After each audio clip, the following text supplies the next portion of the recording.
Harsha, I love you, thanks you baby అంటూ తన ప్రేయసిని గట్టిగా హత్తుకున్నాడు హర్ష. నీకు తెలుసా హర్ష, నువ్విచ్చే సుఖం ఎన్ని కోట్లు ఖర్చు పెట్టినా దొరకదు. I just love you man. నువ్వు కూడా నాకు ఇచ్చే సుఖం ముందు ఈ ప్రపంచంలో ఏదీ సాటు రాదు. అందుకే నా భార్యను కూడా కాదు అనుకొని నీ దగ్గరికి వస్తున్నానని చెప్పాడు హర్ష. హర్ష ఎంఎన్సి కంపెనీలో మార్కెటింగ్ మేనేజర్. అదే కంపెనీలో శాంతిని హెచ్ఆర్ మేనేజర్. ఇద్దరు చూడటానికి చాలా అందంగా ఉంటారు. ఇద్దరికి ఆల్మోస్ట్ ఏజ్ గ్రూప్ కాబట్టి చాలా త్వరగా కనెక్ట్ అయిపోయారు. హర్షకు పెళ్ళైంది. తన భార్య పేరు సౌమ్య. తను కూడా మంచి అమ్మాయి. హర్షకు శాంతిని మీద ఉన్న మోజు వల్ల సౌమ్యని నిర్లక్ష్యం చేస్తూ ఉంటాడు. నేను మీకు ఏం తక్కువ చేశాను అని నన్ను ఎందుకు మీరు ఇంతలా బాధ పెడుతున్నారు, ఎందుకు ఇలా చేస్తున్నారు హర్ష గారు అని బాధపడింది అతని భార్య సౌమ్య. నీలాంటి దానితో కలిసి ఉండటం నా వల్ల కాదు, అందుకే నీకు విడాకులు ఇచ్చేద్దామని అనుకుంటున్నా. ఆ మాట వినగానే సౌమ్యకి కోపం తారాస్థాయికి చేరుతుంది. సరే, ఇచ్చేయండి. దాంతోపాటు భరణంగా మీ ఆస్తిలో సగం వాటా కూడా నాకు ఇవ్వండి. అలా ఎలా ఇస్తాను? ఇది మా తాతగారు మా నాన్నగారి దగ్గర నుంచి నాకు సంక్రమించిన ఆస్తి. అలా ఎలా నీకు రాసిచ్చేస్తాను? అలా ఇవ్వటం కుదరకపోతే నేను మీకు విడాకులు ఇవ్వటం కూడా కుదరదు.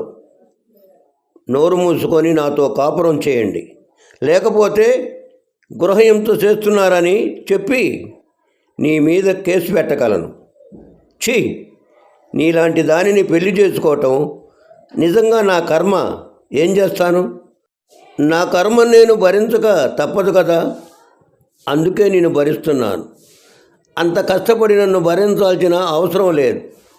ఆ ఆస్తి ఏదో నా ముఖాన కొట్టేస్తే నేను వెళ్ళిపోతాను. ఆస్తి లేదు, ఏదీ లేదు, నోరు మూసుకొని పడుకో అని చెప్పి నిద్రపోయాడు. మరుసటి రోజు ఆఫీస్కి వెళ్తాడు. జరిగింది మొత్తం చాందినికి చెప్తాడు. పెళ్ళాలు ఇప్పుడు చాలా తెలివైన వారు అయిపోయినారు హర్ష అని తను నవ్వుతుంది. నీకు నవ్వు వస్తుందా? నాకు ఒళ్ళు మండిపోతుందని చెప్పాడు హర్ష.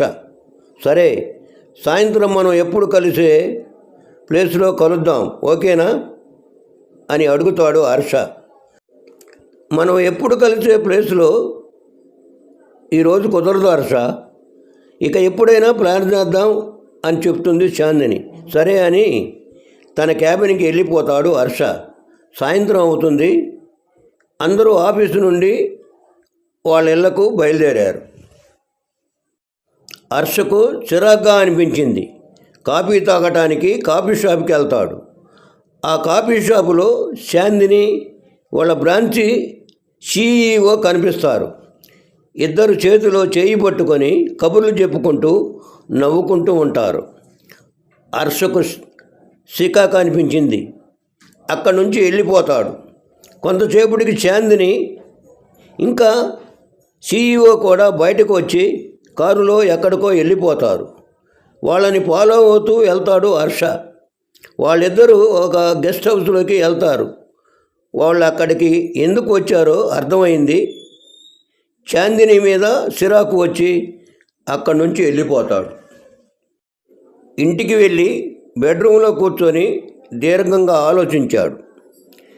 చాందినితో పోలిస్తే తన భార్య వ్యక్తిత్వంలో ఎంత గొప్పదో, చాలా మంచిది. పరాయి మగాడిని ఎప్పుడు తప్పుగా కనీసం చూడదు. చాందిని కోసం తన భార్యను ఇన్ని రోజులు బాధ పెట్టినందుకు తన మీద తనకే కోపం వస్తుంది హర్షకు. వేడివేడి కాఫీ పట్టుకొని తన భార్య తన దగ్గరికి వచ్చింది. ఏమైందండి, ఎందుకంత చిరాగ్గా ఉన్నారని అడుగుతుంది సౌమ్య. ఇన్ని రోజులుగా ఒక గులకరాయిని రత్నం అని అనుకున్నాను. బంగారు లాంటి నిన్ను నా ప్రవర్తనతో బాధ పెట్టాను. క్షమించు అనే చిన్న పదంతో నేను చేసిన తప్పును సరిచేసుకోలేను. కానీ దయచేసి నీ మనసుని పెద్ద చేసుకొని నన్ను క్షమించు. ఇంకెప్పుడు నిన్ను బాధ పెట్టి ఏ పని కూడా చేయను. నేను నీకు మాట ఇస్తున్నాను. ఇక మీదట నిన్ను నా ప్రాణం కంటే ఎక్కువగా చూసుకుంటాను. మీరు ఆ మాట అన్నారు, నాకు అదే చాలు. ఇప్పటికైనా మీరు చేసిన తప్పు తెలుసుకున్నారు. నేనెప్పుడూ కోరుకునేది ఒక్కటే, మనమిద్దరం ఎప్పటికీ కలిసి సంతోషంగా ఉండాలని. నువ్వు నా బంగారంరా అని తన భార్య నుదుటి మీద ముద్దు పెడతాడు హర్ష. ఎప్పుడూ ఒక సాధారణ గృహిణిగా కనిపించే తన భార్య ఇప్పుడు తన కంటికి ఒక అప్సరసలా కనిపించింది. దానికి కారణం మారిన హర్ష మనసు. అందం మనసులో దాగి ఉంటుంది. మన మనసులో మనం ఎలా ఫీల్ అవుతామో మన కళ్ళకి వ్యక్తులు అలాగే కనిపిస్తారు. ఇద్దరూ కలిసి డిన్నర్ చేసి కొంచెం సేపు కబుర్లు చెప్పుకొని తర్వాత సౌమ్యని తన దగ్గరకు తీసుకుంటాడు హర్ష. అప్పటి నుండి ఆడవాళ్ళతో తన హద్దుల్లో ఉంటూ భార్యను అపురూపంగా చూసుకుంటున్నాడు. హర్షకి అదృష్టం బాగుంది కాబట్టి తన జీవితం నాశనం కాలేదు. కానీ చాలామంది ఆ అదృష్టం ఉండదు. వివాహేతర సంబంధాల ద్వారా తమ జీవితాన్ని నాశనం చేసుకుంటున్నారు. ఈ కథ చదివిన తర్వాత కొందరిలో అయినా మార్పు వస్తే నాకు అదే చాలు.